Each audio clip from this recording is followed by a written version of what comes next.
Most of the people out there are fucking idiots. And people, if you're watching TV, if you're wasting a beautiful day and you're going to sit down, you don't want to be enlightened with some erudite conversation. You want crazy shit.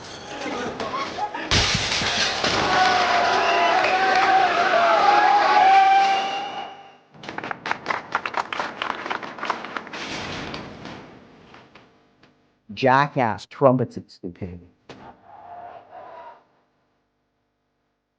No one encourages anyone to get intelligent. You know, it's just not cool. Being stupid is an attractive quality.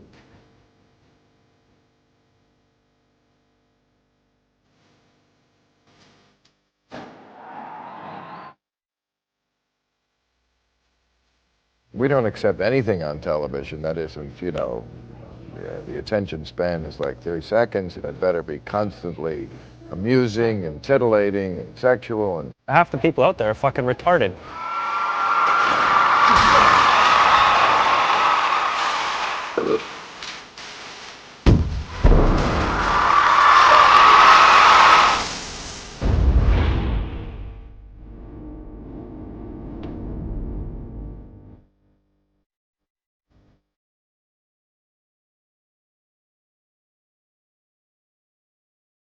I think it's something to do with people feeling better if they look at other people who are in a worse state themselves.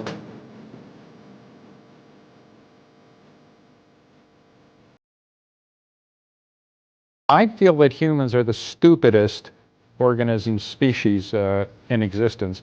I allow that there probably what we recognize as stupidity could be found in other species. But I think we've taken it to an extreme. We're in a giant car heading at a brick wall at 100 miles an hour, and everybody is arguing about where they want to sit. Stupidity is by far the greatest destructive power in the history of humanity. Well, you know, I've always been fascinated by the phenomenon of people following people who are not smart.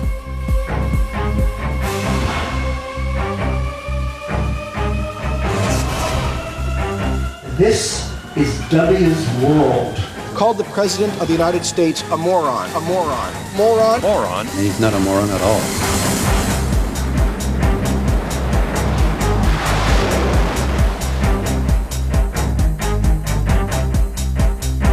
Believe me, there is no lack of ignoramuses with PhDs. Many of them teach at Harvard University. We're hardwired to be stupid. Duh. I was stupid. Stupid. Stupid. So stupid. The moron. Dumb. Stupid. Stupid. Stupidity. The dumbest. Stupidity. Ignorant. Proud of what you don't know. Everybody says, I think for myself.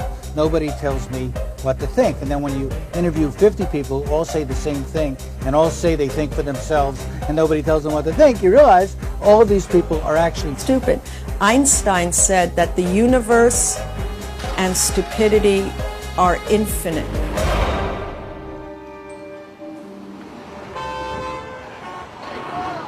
Moron.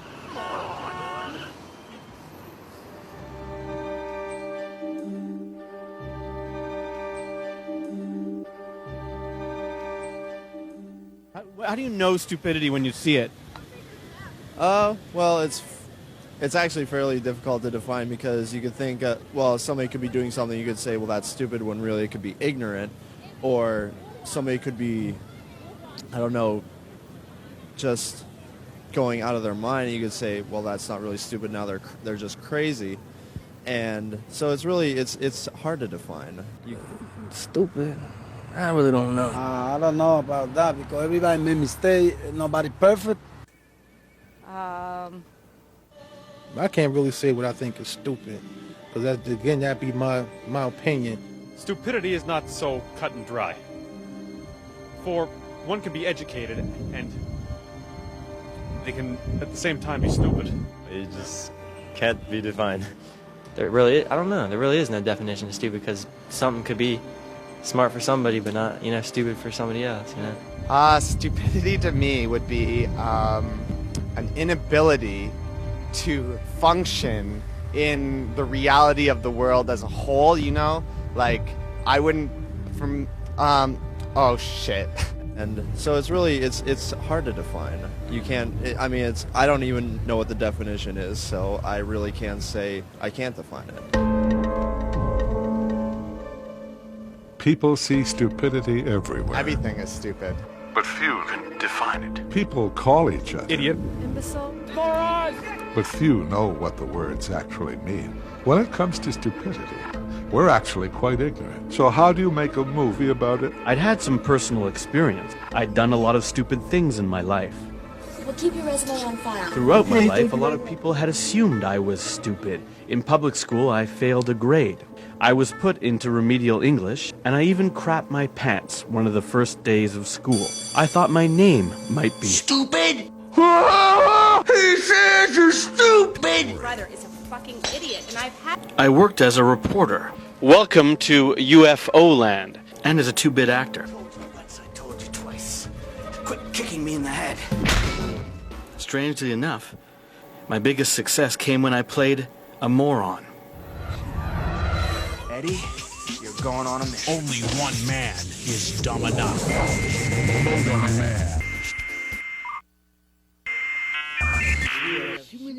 I'd seen a big budget movie about intelligence where I saw a lot of people falling asleep. It was then that I realized there were no movies about stupidity. Stupidity was more interesting. That's a really stupid idea. Stupidity was kind of a big topic, so I decided to get some advice. I think you should keep it simple, stupid. Make it fast. Lots of action. You have to find the lowest common denominator. Duh. You have to find the lowest common denominator. But who was the lowest common denominator? TV programs for them, radio talks to them, and politicians win elections with their help. The lowest common denominator is very powerful, but they don't seem to know it. I had to find them. Find the lowest common denominator.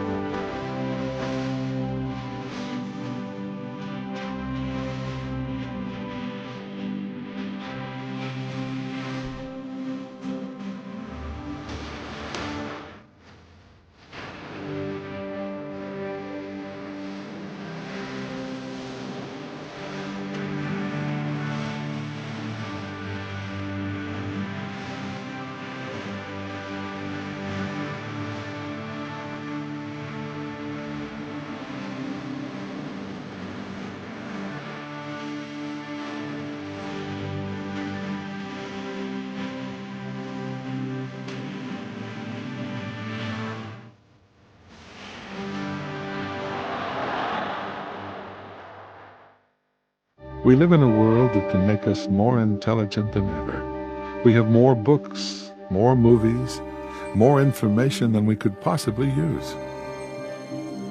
We have incredible knowledge at our fingertips. Almost anyone can be a filmmaker, or a radio station, or an international publisher.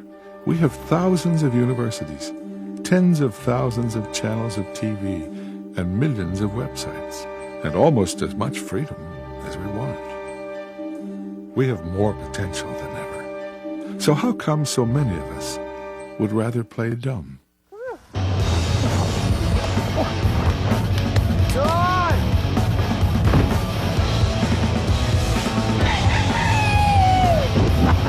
Just go real.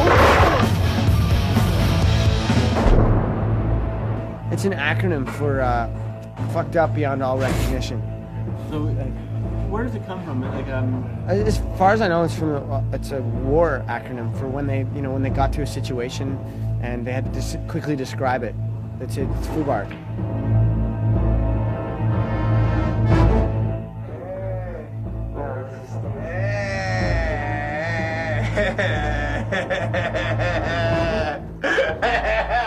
Terry!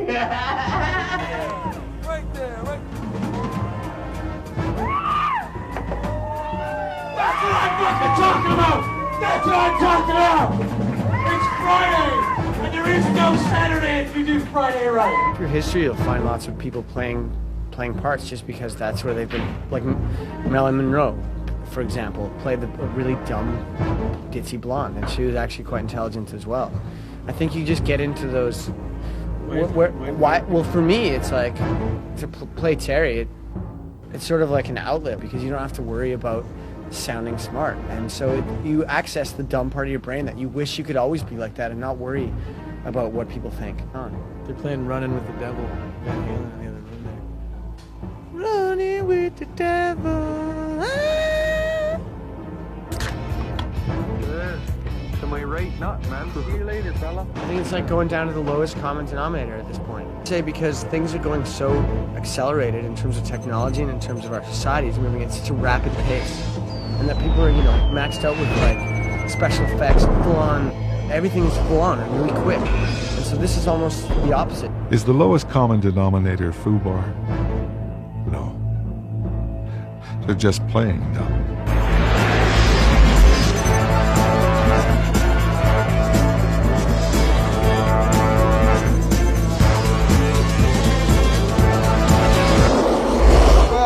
The lowest common denominator could be a number of people.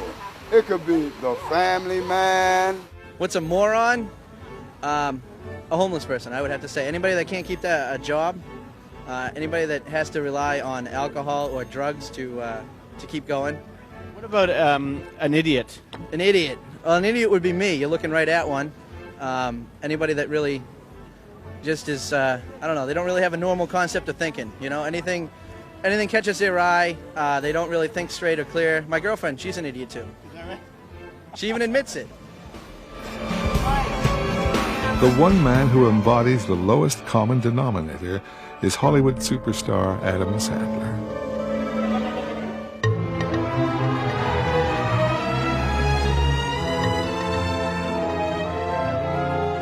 Adam Sandler is probably not dumb at all.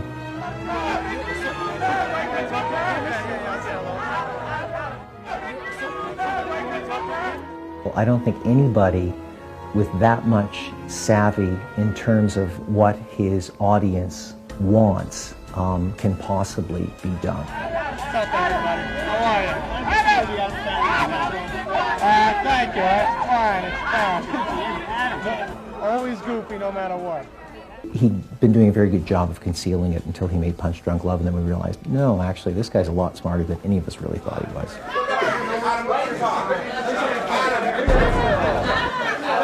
I know in my heart I've always been pretty, I've worked hard at trying to make funny movies, and I believe in my movies, and I know critically, a lot of critics object to what I do. I did a few interviews for some magazines. I remember reading the article after hanging out with this person that I didn't know, share my life with them and talk with them and let them into my home and know about my thoughts and whatever. And then I would read the article and I would hear, this guy's a moron. And Adam Sandler's kind of an interesting example because he plays those lowbrow characters, but he's probably smart enough to know what sells. Stupid is funny, basically, because people find that funny. People will stand up and say, I'm poor. They'll stand up and say I'm short. They'll stand up and say I'm bald. They'll say I'm powerless. They'll say I have a crappy job. They'll admit all sorts of things about themselves. I'm a fucking worthless piece of shit. But you very rarely find anyone who will stand up and say I'm stupid. I don't understand a lot of stuff. So therefore, it's just funny when you see someone else and it's stupidity. Go!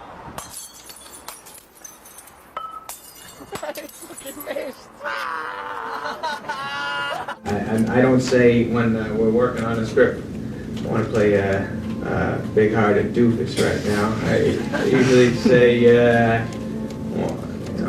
want to write a movie that I think's pretty funny. Adam Sandler is a very smart guy.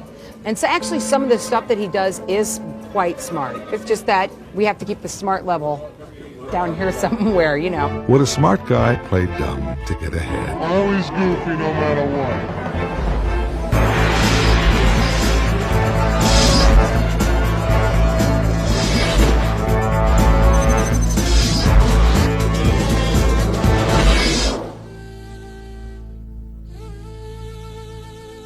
There are only 2 newspapers in the United States that have websites with more traffic than us. The New York Times and the Chicago Tribune, that's it. We're ahead of everybody else. I hesitate to say going to FARC would be where you would find out more about human nature, but I'm afraid I'm right. It's just sad but true. I think they're worried that we're coming down from some kind of a high point where we had pure news 100 years ago and we're just slowly letting it slide. My opinion on that is I don't think that was ever the case. I think, again, like I said, I think that our stupidity that's been there all along is just becoming more and more apparent. The website FARC is part of a booming trend towards chronicling stupidity in its many forms. I make a distinction, and there's two categories that are pretty close to that. Stupid and asinine are very similar, but there's a big distinction. Stupid is when one or more people do something to themselves.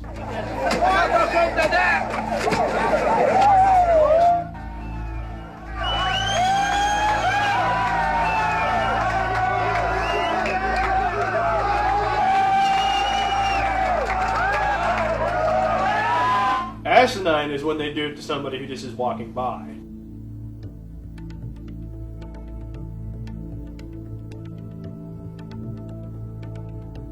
About once every 2 or 3 months, somebody somewhere in the world tries to check their gas tank with a Bic lighter. About once a week, somewhere in the world, somebody gets their penis cut off. Are we becoming a culture for dummies? Are we oversimplifying ourselves back to the Dark Ages? You know, when thinking started, with Adam and Eve, they had a choice. See, they was told the laws of the land. Do not. God told them, don't eat of the tree of knowledge. From the very beginning, it seems, our world has had an uncomfortable relationship with knowledge and intelligence. One of the most powerful symbols of stupidity, the dunce cap, has an ironic history. John Duns Scotus, who lived in the 13th century, was one of the greatest philosophers of his time. A century later, he was already considered an idiot. You might say science officially discovered stupidity at the turn of the century in Paris. It was then that Alfred Bonnet, a French scientist, invented the first stupidity test. It was called the IQ test. The original main IQ test was a test used to find mentally retarded people. And the phrases that were used to describe them, depending on their IQ, were, imbecile, idiot. Those phrases then took on, became stigmatized and took on meanings. You would certainly never call someone with mental retardation now an idiot. But today, just about everyone gets called an idiot at some point. So what is an idiot? If you agree with the concept of mental age, then most small children would technically be idiots. Adults who act like babies may be huge idiots. Idiots by the original Greek definition, the unelected crowd. Oh, an idiot is someone who literally doesn't go into public life. Ordinary citizens are a bunch of idiots. So the idiot was the origin of us all. This is to say, this is a figure that is a clean slate, that has no memory traces, that is prior to language. Could you tell me what the lowest common denominator is?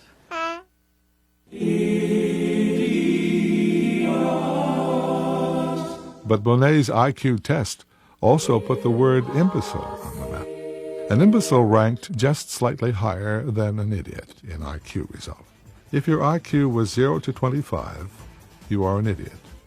25 to 50, you were an imbecile. A French invention, the imbecile was more mobile than the idiot. Because the imbecile could move, imbeciles are often associated with action, falling down the stairs, dropping things, causing accidents, or killing themselves. There are raging imbeciles and total imbeciles.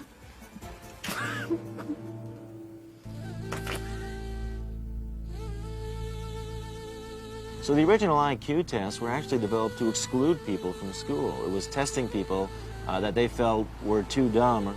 But for the psychologists of the time, idiot and imbecile were not enough. So a new kind of stupidity classification was created. In the early part of the century, Henry Goddard, an American psychologist, translated the IQ test into English. It was a huge hit in America, and soon almost the entire population was being tested. And the IQ test became the dominant judge of human intelligence.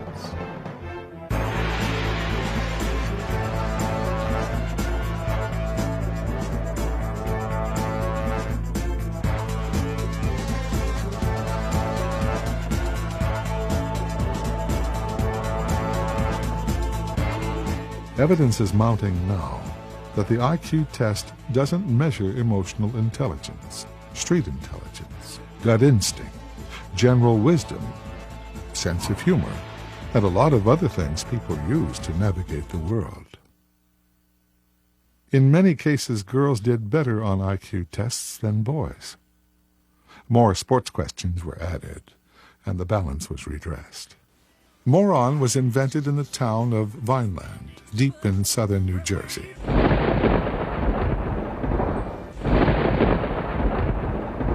Well, on the grounds of the training school, we had a research laboratory, and that's where Dr. Goddard worked out of. So, since a majority of his work took place out of that facility, which is no longer standing, unfortunately, I would imagine that's where that term was established.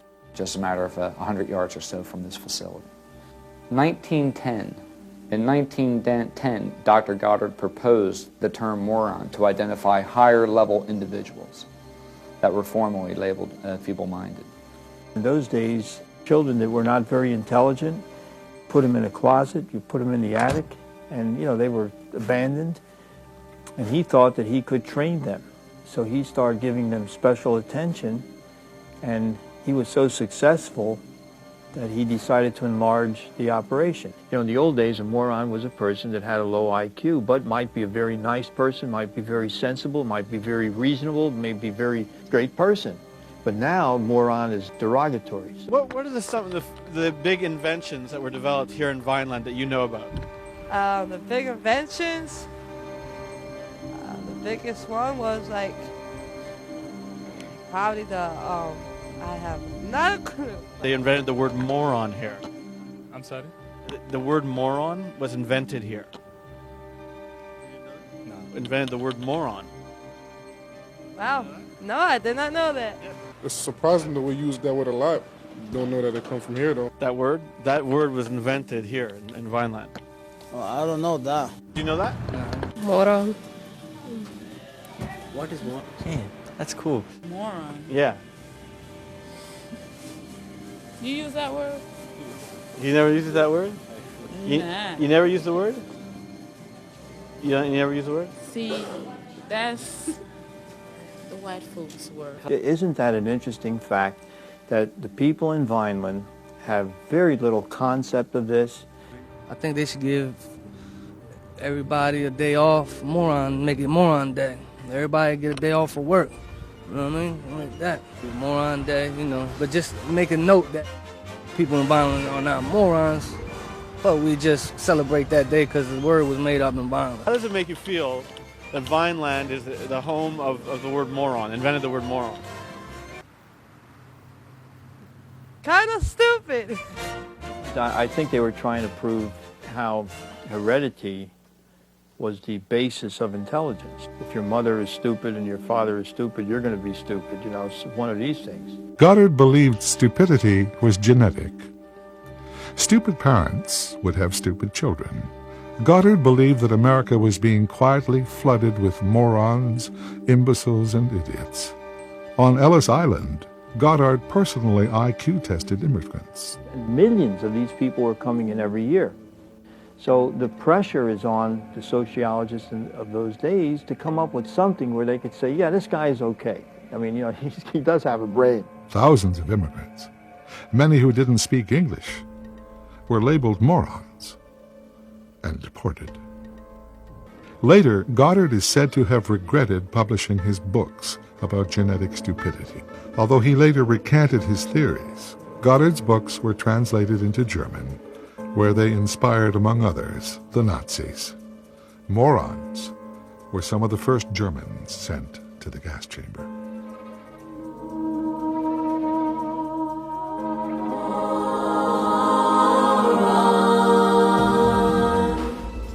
One reason why stupidity may seem so cool is because intelligence doesn't often look smart. Universities are beer halls. Dumb is sexy. Is there any sign of any intellectual activity at your university? What do you mean by intellectual? People reading books, somebody playing the violin, intellectual debate, that kind of thing? No, man. Partially because of the IQ test, our whole concept of who is smart and who is dumb may be completely wrong. When I was in elementary school, they would give us these group IQ tests. And when the school psychologist would come in the classroom, I would freeze because I knew what she was coming for. And I did really poorly on the test. So poorly that when I was in 6th grade, I was sent back to a 5th grade classroom to retake the 5th grade test, presumably because they thought that the 6th grade test would be too hard for me. And the result was that for the first 3 years of school, my teachers had low expectations for me because, after all, I was stupid. And they treated me like I was kind of stupid, and I acted like I was kind of stupid because, you know, you often act the way people expect you to.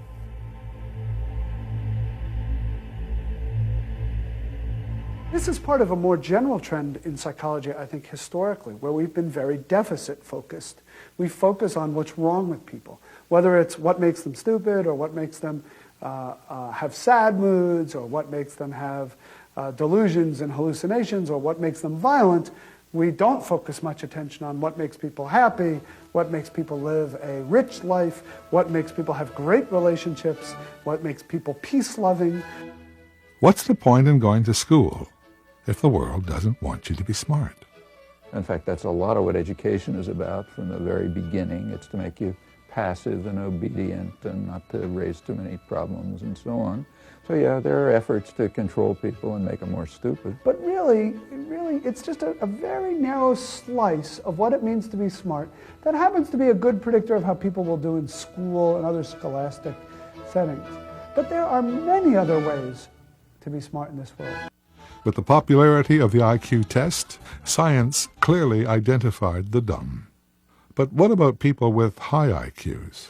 Are they beyond stupidity? The initial idea for the book was during the Clinton administration because there seemed to be so many smart people in both parties who were acting in stupid ways. When you're talking about people doing the kinds of stupid things like you'd see at Enron, they commit 4 fallacies. They've been so rewarded in their lives that they become very focused and centered on themselves, and they stop caring about outcomes for other people. The second fallacy is what I call the omniscience fallacy, and that is most of these very smart people surround themselves by sycophants.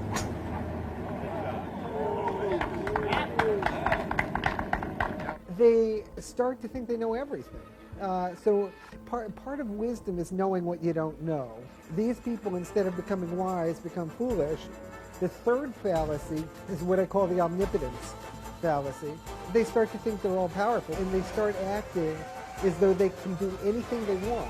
And the fourth fallacy is what I call the invulnerability fallacy, and that is they start to think they're Superman. So if you put those 4 fallacies together, what can happen is that very smart people start to do incredibly stupid things.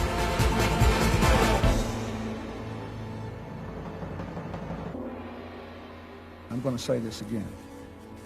I did not have sexual relations with that woman, Miss Lewinsky.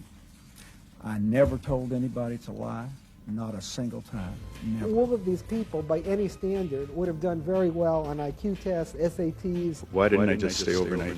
But they acted in ways that were stupid. Why didn't I take a cab? There are no sensible answers to those questions. How could I have been so stupid? Is it possible that we're all stupid? Stupidity and intelligence had nothing to do with education. Education is terribly important. But there are people with not much formal education who are extremely bright. And I've met university professors who are totally stupid. What I think is, look, there's book smart, there's street smart, there's common sense. And you get many a guy who graduated from Harvard and can't get along in the real world and can't function. It's almost like an idiot savant. And yet you got some street guy that grew up that didn't graduate high school that's a multimillionaire and owns a trucking company. You know, I know manual workers who are, I think, smarter than the people in the faculty clubs and solve harder problems. They're just happy having their 9-to-5 job. The kids jump on them when they come home. Like I said, they eat a plate of pasta. Sunday they get along with their family. I don't think they're dumb guys. I just think maybe they're the smart ones that know what they want out of life. Probably from the beginning of recorded time, people made themselves look smart by calling other people dumb.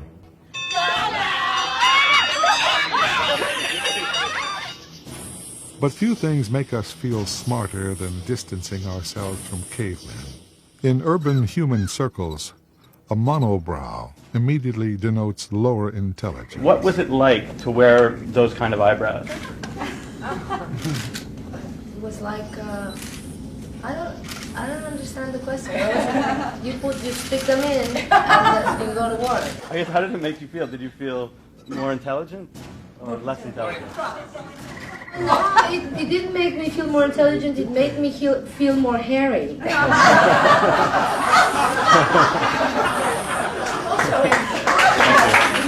But I don't know. You're welcome to try it. Maybe it'll make you feel more. Yes, I will. I used to have one eyebrow. I was stupid enough to go through the pain of plugging them, and of course now I needed them.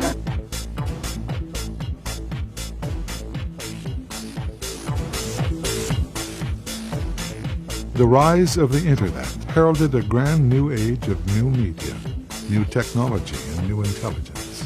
The low-cost, high-access internet is going to cause an explosion of information and officially empower intelligence. Decline of the information age. I think people want stupid media as a break from all this information influx that they're getting. You're just like bombarded with so much information anyway, so you don't really want to know about important things anymore. You just want to see, slapstick. You want to see some tits and ass. You want to see some slapping. You want to see some people hurting each other on TV. You just want it, and we're giving it to them because it's just getting easier and easier to make stuff.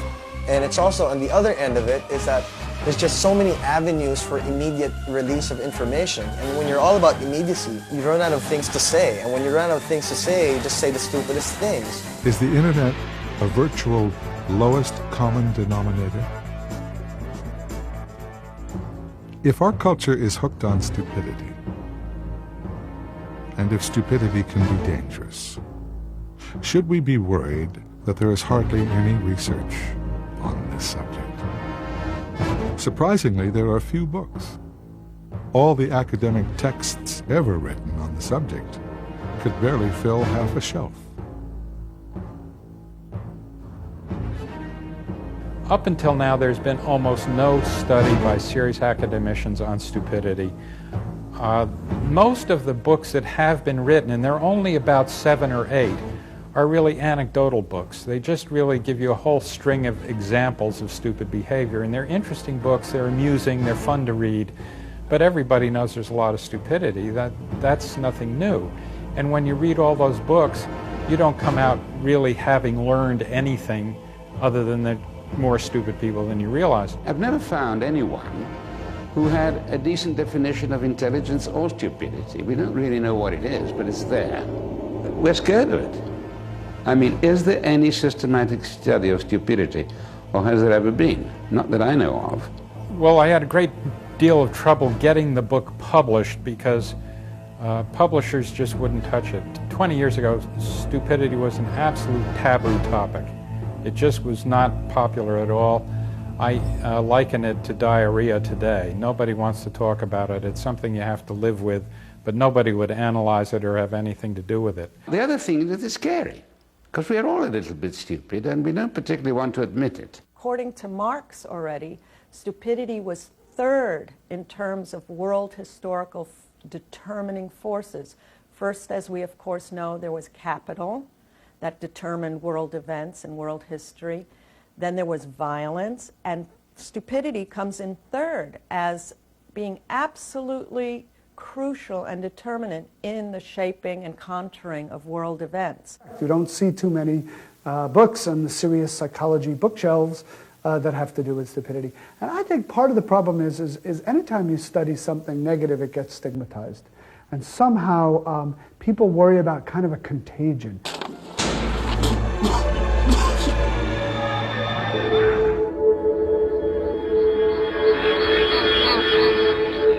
What, you think you're so smart that you can see a distance or establish a distance between yourself and stupidity? Or are you so stupid that you don't even know you're stupid?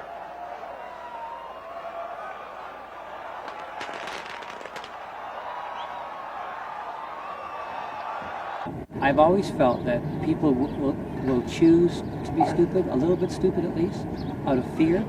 They're afraid that the truth, the intelligent truth, would be so depressing and would be so hopeless that they'd rather not hear it or see it or find out about it.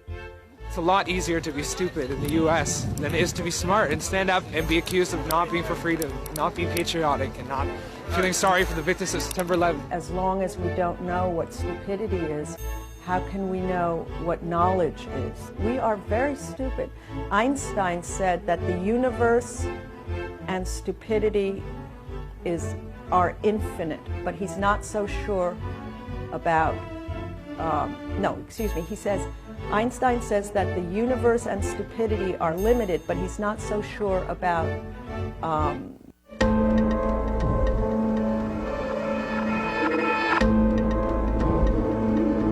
No academic research, few books, and no emergency government inquiries into stupidity. With a modern kind of energy, stupidity has gone from a taboo topic to prime time entertainment. We're living in the lowest common denominator's paradise. TV shows are competing to see which is the stupidest. And of course, the most primal concept wins. Is it possible that stupidity is not just the absence of intelligence, but a force of its own? I do think that we are becoming stupider and stupider when it comes to dating. I mean, if you look at, some of the reality shows on television and watch people going out on dates, it's absolutely astounding. There was a whole that stupid book, The Rules. It basically told women to be stupid. Make sure that he feels smarter. That's amazing. More interesting, really? Because, otherwise you're going to intimidate him. Part of it is our silly pandering to the youth. Youth, as anyone with any intelligence knows, are not the smartest people. That's why they're young. They haven't learned as much. Other societies don't even have to be reminded of these things. It's just part and parcel of it that you venerate the older people because they're wiser. Duh. Programming that tries to appeal to the lowest common denominator, that's simplistic. Are you dumb? Eliminate. Lowest moments. Is often effective in bringing more audience to the set. Sex and violence. It's an angel. They have these intense research screenings, so if this person doesn't like this and this person doesn't like that, and don't offend that group, and don't say this, and don't do that, and don't do this. In other words, we are being spoon-fed baby food. Many people accuse the world's greatest film industry, Hollywood, of deliberately dumbing people down by appealing to the laziest, dumbest responses in all of us. Perfect bodies making perfect love in a perfect world. There are two ways in which Hollywood infantilizes the population. One is by only feeding us a diet of children's stories. But another way is by so controlling the publicity and distribution of art in general. Their power is so great that they manage to squeeze out most other forms of art. Obviously, there's a real seduction to stupidity. I guess it's the unwritten truth. That's what Hollywood actors in particular are ideally supposed to be, are blank slates. The majority of them have never finished high school, including people you would think, considering their image, would have, like people like Uma Thurman, never finished high school. She has a academic father, but there you are. It's mostly they're discovered, like Keanu Reeves, people like that. It's why part of the time they sort of foster a fake kind of book learning. It's why you'll find them in Vanity Fair and the thing Celebrity Bookshelf, you know, what am I reading now? And it's usually something metaphysical because they don't have the discipline of mind to separate, you know, things that are rubbish. And if you think about it, I mean, what is the age that you need to get discovered by? You need to be a teenager. So you really don't have time to finish your BA and then go off to Europe. You're going to be getting kind of long in the tooth by the time you come back and you're ready for your close-up in Maxim. That's entertainment. What about news? Surely current affairs are not programmed for the lowest common denominator. But first, these government press releases read by a fashion model. Headlines. In the United States now, they're starting to lay music beds on news stories, which was verboten for many, many years, but it's becoming more and more show business all the time. And it's the type of thing that the average viewer, although people are pretty TV literate now, might necessarily notice that there's violins playing in the back during that news piece. The media is about dumbing down. The media is about simplifying. The media is about the 20-second soundbite. I've worked as a journalist for various different media, broadcast and print. And every different magazine and newspaper will have a different rule that they tell you about the age level of their presumed audience. And it's always much younger than the adults you know to be reading it. So in certain extreme cases I've been told you're writing for a grade 8 audience. At more sophisticated newspapers I've been told you're writing for a high school audience. I know for certain broadcasters I've been told you're writing for grade 10 audience.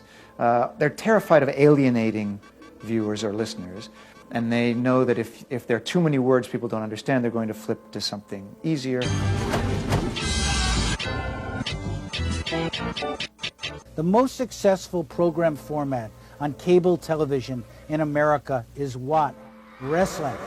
Wrestling is the most successful, and that's why a lot of the panel shows and discussion shows of television are based on wrestling. It's survival of the most psychotic. Well, I think the worst thing that TV does to you is make you think you're more powerful than you are. It makes you assume that all this information coming to you, you must be important, you have to decide something, you have to decide. No, you don't.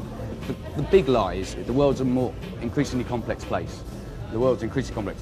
No, it isn't. Real TV's been on for how many years? You know, you want to see someone get gored by a bull. You know, you want to see a monkey in a diaper. You want to see crazy stuff. Suddenly, you know, you realize you're sitting there, your mouth feels like cloth, your chest is covered with potato chip crumbs, you got a sour feeling like you've been, you know, sleeping on the floor, you're all alone, you don't exactly know what you've been watching for all this time, you've been vaguely alarmed and vaguely aroused, but you're frustrated because there's been no release.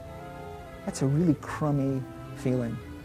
And, you know, as bad as it is for adults, it's positively criminal to subject children to that kind of thing. I think you want entertainment. You don't want to, you know, have some journalistic probing, you know, changing the world with enlightenment. You know, we like to think that we're that smart, but we're not that smart. We're still stupid flesh monkeys. We haven't evolved to this point that we think that we are. We still like to watch retarded things happen on TV. I think a lot of the dumbing down of films is really done in the conference room at the studio. Hollywood, I think, knows how dumb people really are. And they're catering to it. And guess what? It works and it makes money, so hey. As for dumbing down, that's done very consciously. So for example, again, take television. The programs are geared to the interests of teenagers. Why is that done? Well, because of studies that indicated that brand loyalty is established pretty young. So therefore you want to gear the programs, you want to dumb them down to the level of children, because then you can trap them. You're going to trap them into a kind of brand loyalty, and then you don't have to worry about them too much later on. There is a sort of a worship of stupidity. The stupidest thing possibly I've seen in my life was Jackass the movie, and I laughed. I just think that Jackass was a more kind of outrageously stupid phenomenon. I mean, it celebrates its stupidity, and it trumpets its stupidity. And that's also part of, I think, the culture that we're living in today.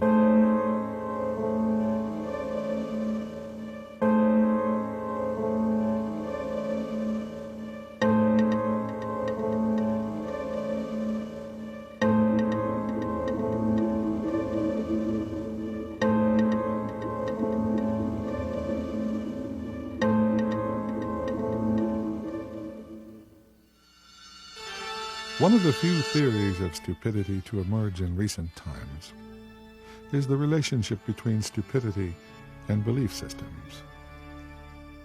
Basically, human beings don't really know what's going on. So as a defense mechanism, they often construct rigid belief systems to help them navigate the world. Everyone has a belief system, which I call a schema, and because of this belief system, people process information deferentially, meaning if it's information that confirms the schema, they take it in. If it's information which challenges the schema, they reject it. So if a person is involved in a course that's detrimental to his own best interest, he will not process the information that is indicating that.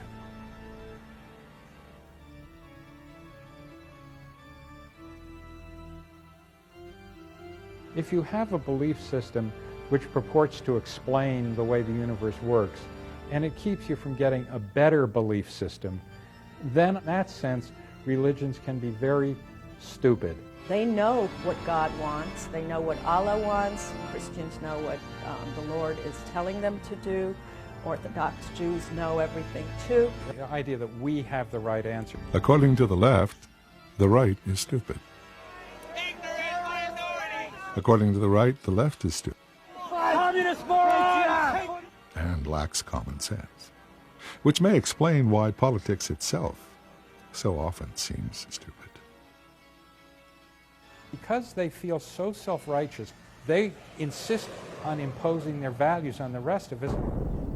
As war becomes bigger and more dangerous, it's obvious to everyone that this is something we should bring under control, have we? But war is very stupid, by definition, and we're still at it.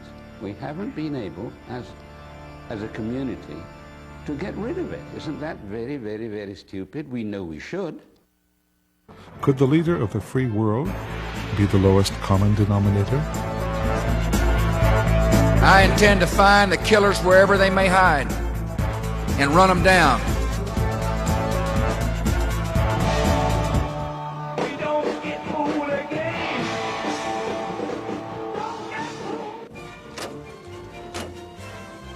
George Bush is not my ideal leader.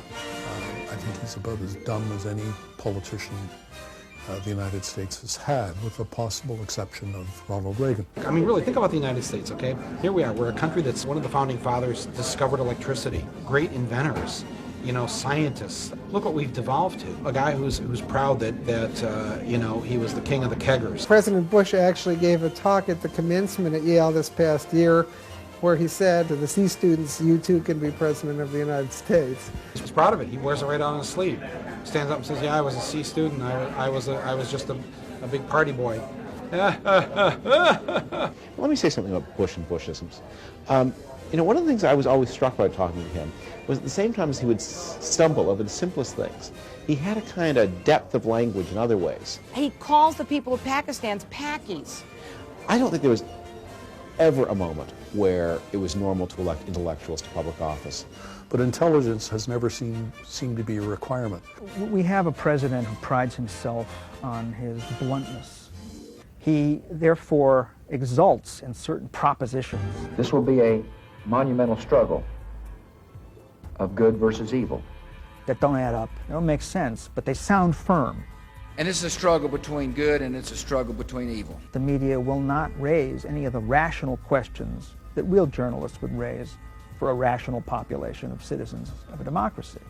For example, the axis of evil. An axis of evil.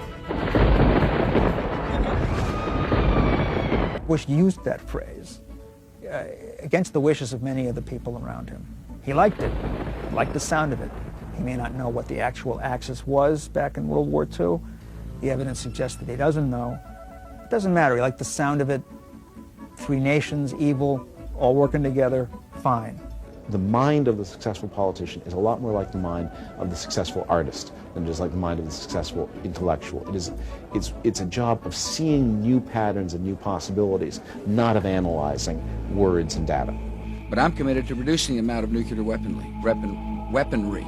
even within the worldview, the confines of the Bush-Cheney worldview, it was inane, it was stupid, didn't make any sense, you see? But nobody asked that question. This is what happens. You have an official statement by the president, which is inane and nonsensical. And it's a struggle between good and it's a struggle between evil. The media simply presents it, and the media's sheer presentation has a kind of authority. They raise no questions. They don't make the obvious point. They don't say, wait, whoa, what are you talking about? Because I know what it means to put food on your family. Huh? What the hell was that he just said? We tend, each of us, to think, gee, maybe I'm the only one who thinks this. Or worse, maybe I'm crazy, you know? Yesterday, a senior government official called the President of the United States a moron. He's a friend of mine, and he's not a moron at all. Will the government hold the official who called the President of the United States a moron accountable by demanding his or her resignation? He is a well-educated guy, even though some people don't seem to think he is. He's not well-educated, but he went to the good schools. Certainly an advantage is not being too smart, because people don't like know-it-all. So for some people, to appear as an average Joe has a lot of benefits. Candidates are not real people. They're trained puppets. So George Bush, for example, who's an elite Yale fraternity boy, is trained to make him look like he's a Texas roughneck. So he has to say heck and gosh and, you know, put a cowboy hat on. He acts as if he's speaking to children. We cannot wait for the final proof, the smoking gun that could come in the form of a mushroom cloud. We all fall for it. I mean, are we stupid? No! Could the leader of the free world be the lowest common denominator? He couldn't be an idiot because he was elected, although some dispute that. He's not an imbecile because he hardly ever falls down. Bush is not a moron, and to call him that is grossly incorrect. Like Fubar, he knew how to play a regular guy. Like Adam Sandler, he knows how to hide his intelligence. He's a man of action. He likes war a lot. Would a smart guy play dumb to get ahead? And if so, what does that say about our world? If someone said to me I was an enormous idiot, I would say thank you very much. Well, I got the idea for my book, Ignorance is Bliss, pretty much for my own life. I was sad and confused, and I was trying to find a solution. And eventually I realized that admitting you have a problem isn't the solution, it's the problem. So when you think about something, you're just causing damage to yourself. I thought a lot about thinking, and I eventually decided it was best not to think. My slogan is, a mind is a terrible thing.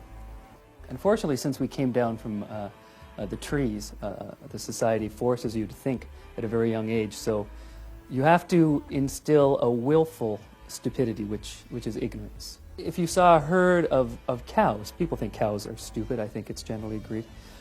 Would those cows be happier knowing that they were cows and that they would be milked and then slaughtered? No, they wouldn't be happier from that. So why would people be happier knowing that their life is pointless?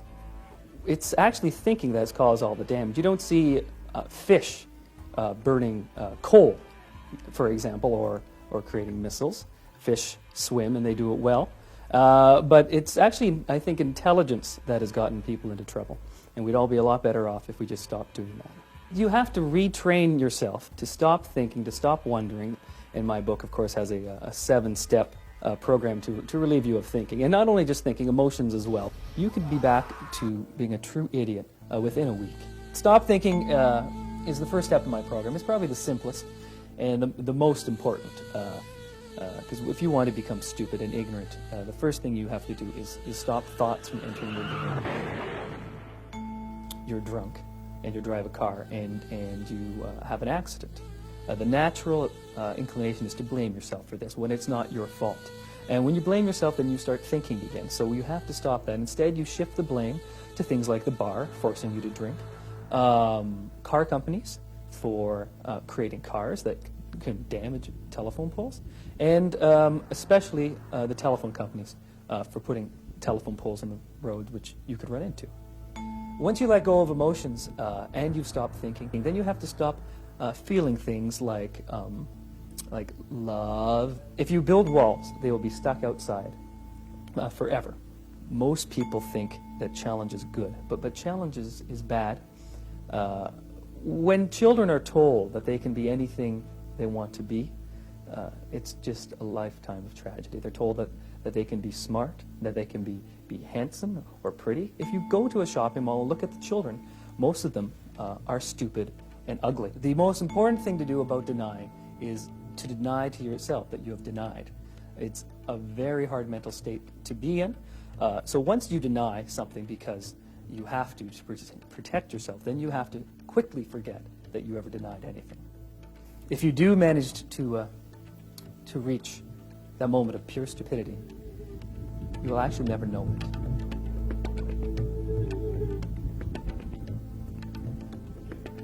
What have we learned today? When it comes to stupidity, we may be a little ignorant. As ordinary unelected people, we may be a bunch of idiots. We really don't know what's going on, but we need to pretend we do. Even the smartest people can be stupid, and sometimes the smartest are the stupidest. Why would a smart person want to watch a stupid documentary? I don't.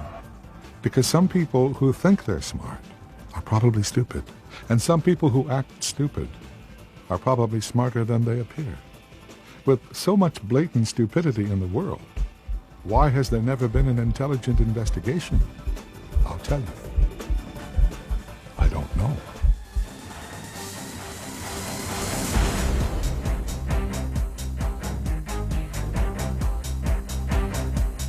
Who in the world cannot look at their life and see the stupid things that they've done?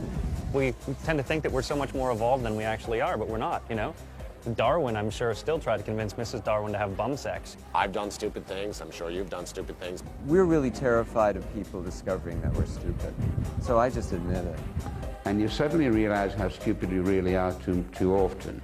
But once you get familiar with it, it becomes interesting because you start getting more comfortable with the whole idea. It's interesting to me how ashamed most people are of just being.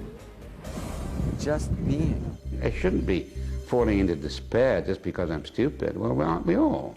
The lowest common denominators are the viewers, not television itself.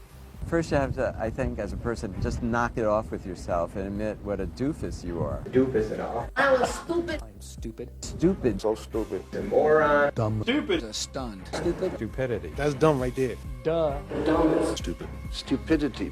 And then, I think you can start to get wise then. Really?